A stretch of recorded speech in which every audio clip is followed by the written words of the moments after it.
कितने डीएसपी कितने एसपी का नंगा खेल नंगा नाच पुलिस या बच्ची के साथ आया है, ये आप सब देख रहे हैं। ऐसा नहीं है कि नहीं मानता हूं कि उसके बच्चे गड़बड़ नहीं है, लेकिन मैं ये मानता हूं ये जो पैसे वाले रसूखदार लोग हैं, जिसको अकूट लूट के पैसा कमाता है, पैसे की कमी नहीं रह गई है।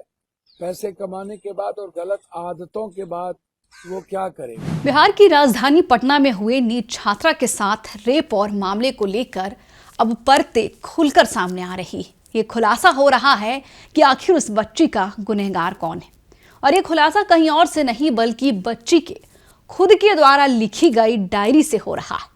हम आपको सब कुछ बताएंगे विस्तार से, और ये भी बताएंगे कि एक बार फिर से नीट छात्रा के मुद्दे पर पूर्णिया सांसद पप्पू यादव ने अपनी महत्वपूर्ण राय दी है। एक तरफ जहां वो इंसाफ की मांग कर रहे हैं, तो दूसरी ओर इस बार उन्होंने अभिभावकों के लिए भी बड़ा मैसेज दिया है। साफ कह रहे हैं कि अभिभावकों की जिम्मेदारी सिर्फ इतनी ही नहीं बनती है कि वे अपने बच्चों को बच्चियों को पढ़ाई के लिए हॉस्टल में जाकर छोड़ा और घर पर निश्चिंत बैठे रहे। उनकी जिम्मेदारी बनती है कि आप वक्त वक्त पर बच्ची से जाकर बात करते रहे, मिलते रहे और ये जानने की कोशिश करते रहे कि क्या आपकी बच्ची किसी मानसिक परेशानी से तो नहीं जूझ रही है। नमस्कार, मैं हूं शालिनी सिंह और आप देख रहे हैं दर्श न्यूज। पटना में नीट छात्रा के साथ हुए हादसे के बाद एक तरफ जहां पूरा बिहार आक्रोशित है, लोग सड़कों पर उतरकर इंसाफ की मांग कर रहे हैं, सरकार से सवाल कर रहे हैं, तो दूसरी ओर बच्ची के खुद के डायरी से बड़ा खुलासा हुआ है, जिससे एसआईटी की टीम ये साफ कह रही है कि बच्ची ने खुद ही अपनी जान ली है। दरअसल आपको बता दें कि कुछ ही दिन पहले एसआईटी की पूरी टीम और पटना पुलिस की टीम ने एक प्रेस कॉन्फ्रेंस कर पूरी स्थिति का ब्यौरा दिया कि अब तक इस शुरुआत से लेकर इस पूरे मामले में क्या जांच हुई। और उस दौरान कहा गया कि बच्ची ने आत्महत्या क्यों की है, क्योंकि बच्ची के कमरे में आने और जाने के लिए केवल एक ही दरवाजा है। और आपको बता दें कि बच्ची के कमरे से एक दवाई की शीशी भी मिली थी, जो कि नींद की दवाई डिप्रेशन और एंजाइटी के तौर पर ली जाती है। और इसके बाद आपको बता दें कि एसआईटी ने बच्ची की डायरी से एक और खुलासा किया है, जहां बच्ची के डायरी में साफ साफ लिखा हुआ है, आई एम अलोन, मैं अकेली पड़ चुकी हूं। जरा सोचिए कि यहां पर ऐसा क्या हुआ कि उस बच्ची ने ऐसा लिखा कि मैं अकेली हूं। एक और लाइन है जो बच्ची ने लिखा है, फक माई लाइफ, जिसने एसआईटी की जांच केंद्र को उस पॉइंट पर लाकर खड़ा कर दिया है।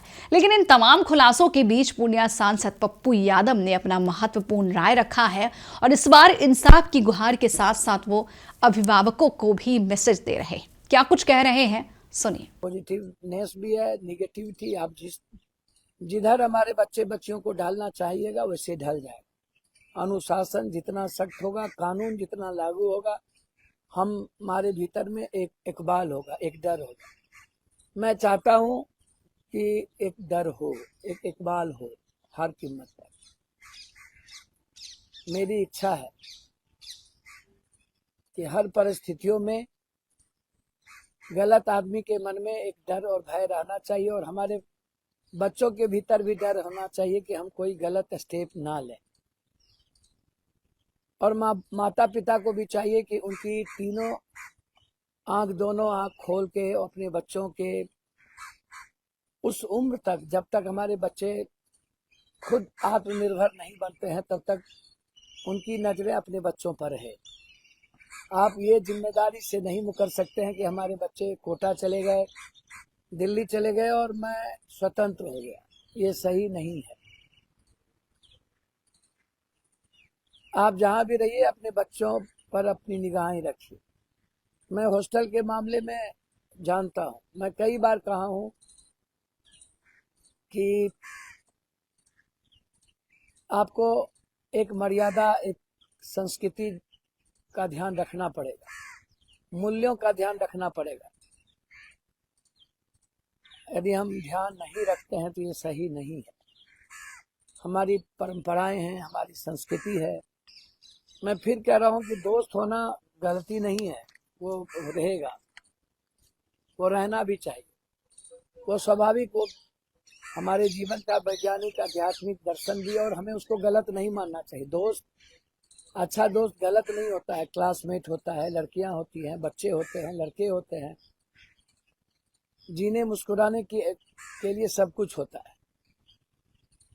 स्वाभाविक है, जब हम दूर रहते हैं तो एक अच्छे भाई के रूप में, एक अच्छे दोस्त के रूप में हम किसी को अपने साथ शेयर करते हैं, कभी नाश्ता करते हैं, कभी कॉफी पीते हैं। मैं बार बार कहता हूँ ये गलत नहीं है।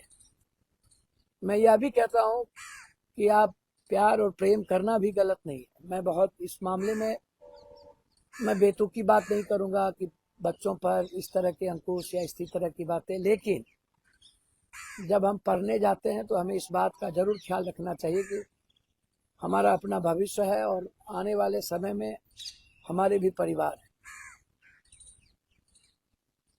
इसीलिए कोई मेरी बच्ची पर, बच्चों पर गलत निगाहें रखे, दृष्टि रखे और हमारे बच्चियों के कुछ कमजोरियों के कारण हमारी बच्ची किसी नेता, पदाधिकारी, पुलिसिया, कुचक्र और माफियाओं के और रसूखदार लड़के बच्चे के चक्र में फंस जाए, ये मैं नहीं होने दूंगा। ये जो गिद्ध दृष्टि है, ये जो दरभक्षियों की, ये नहीं चलेगा। और मैं मानता हूं कि लगभग जो लोअर क्लास, मिडिल क्लास, गरीब लोग हैं, उसकी मानसिकता अपने जीने खाने में है। ऐसा नहीं है कि नहीं मानता हूं कि उसके बच्चे गड़बड़ नहीं है, लेकिन मैं ये मानता हूं ये जो पैसे वाले रसूखदार लोग हैं, जिसको अकूट लूट के पैसा कमाता है, पैसे की कमी नहीं रह गई है, पैसे कमाने के बाद और गलत आदतों के बाद वो क्या करेगा। जब हम पॉर्न देखेंगे, मैं कई बार कहता हूं, तो बहुत सारे लोग हमें गाली देने लगते हैं। पहली बार विधायक, एमएलए, एमपी बनने वाले लोग भी और किसी तरह अनुकंपा पर बन जाने वाले एमएलए, एमएलसी भी अच्छा गाली देते हैं, मुझे अच्छा लगता है। अब आप ऊंट बैठियो जाए तो गधा से ऊंचा है, सूरज पर आप थूक फेंकते रहो, मुझे कोई दिक्कत नहीं है। मैंने कई बार कहा कि एक बाज बहुत शक्तिशाली पक्षी होता है, उसके पीठ पर कौवा बैठ के चोंच मारता रहता है, बाज चुपचाप रहता है, उसका जवाब नहीं देता। यदि वो जवाब दे तो एक पंख से कौवा मर सकता है, लेकिन बाज उड़ता हुआ चला जाता है बहुत ऊंचाई पर, और बहुत ऊंचाई जाता है जहां के बाद कौवा सांस लेना बंद कर देता है, उसकी उससे ऊंचाई पर सांस लेने में दिक्कत होती है और वो मर जाता है। बाज उड़ते हुए बहुत ऊंचाई की ओर चला जाता है, जिसको कोई देख नहीं पाता है। तो मुझे किसी को ठेस नहीं पहुंचाना है, या मैं कई बार कहता हूं कि 10% नेता की बात करता हूं।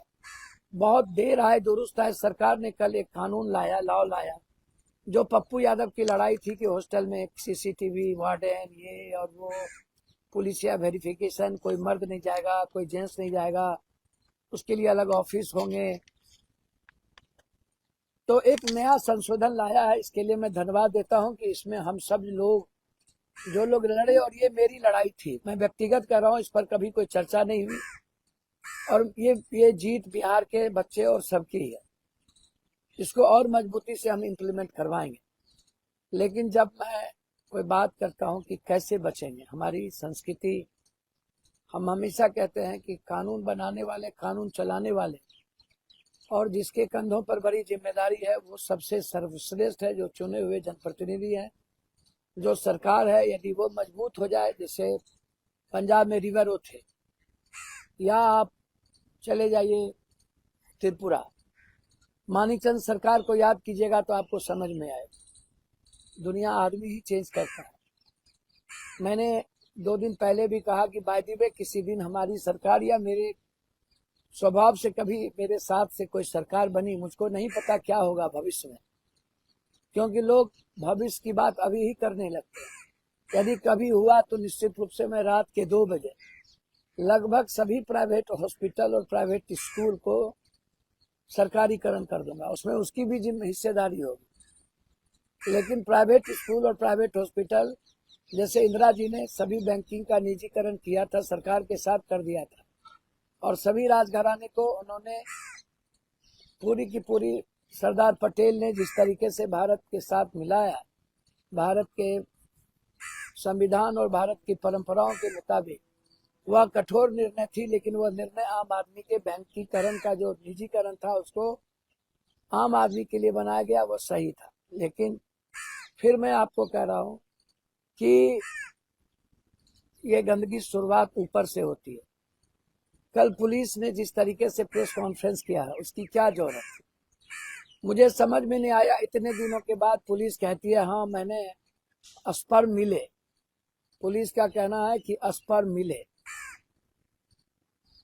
तो किसका स्पर्म था?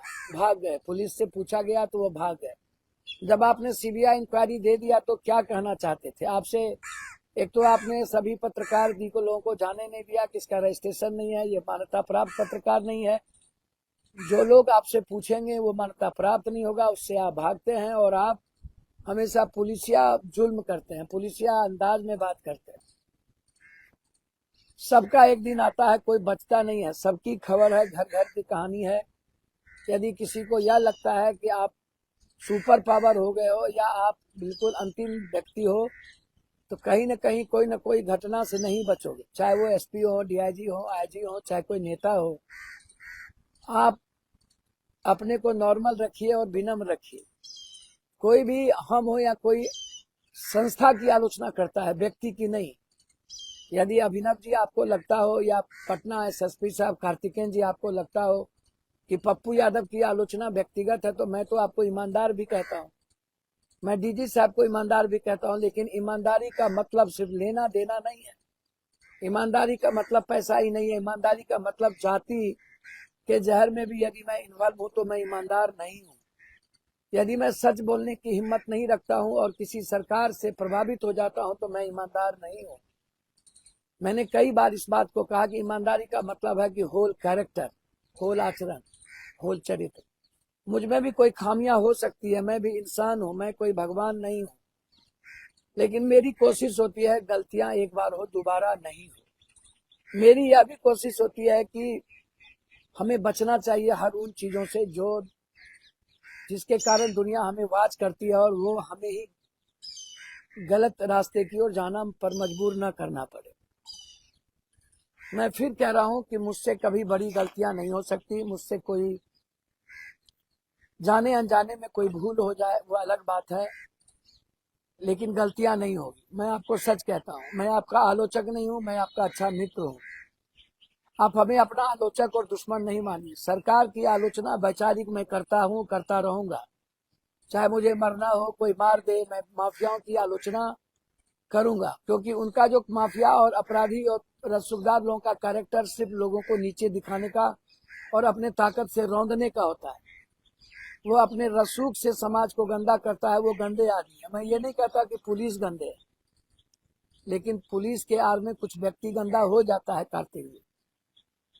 और जो आप भी जानते हैं कि गंदे लोग हैं या नहीं, हर संस्था में गंदे लोग होते हैं। मैंने कई बार कहा अपने नेताओं से कि मैं किसी व्यक्ति का आलोचक नहीं हूँ। आपका निजी जीवन क्या है आप जानो। तो सुना आपने जिस तरीके से एसआईटी की टीम एक एक कर खुलासे कर रही है, इससे अब ये साफ होता जा रहा है कि इस पूरे मामले का दोष अब उस बच्ची पर ही मर दिया जाएगा। लेकिन यहाँ पर बड़ा सवाल उठता है कि आखिर अगर बच्ची ने खुद ही अपनी जान ली तो पोस्टमार्टम रिपोर्ट में जो रेप की पुष्टि हुई तो उस बच्ची के साथ उस घटना को अंजाम किसने दिया और ये घटना कहाँ पर घटित हुई। फिलहाल इस खबर में इतना ही, लेकिन आपकी क्या राय है हमें कमेंट बॉक्स में लिखकर जरूर बताएं। बने रहें हमारे साथ और देखते रहिए दर्श न्यूज।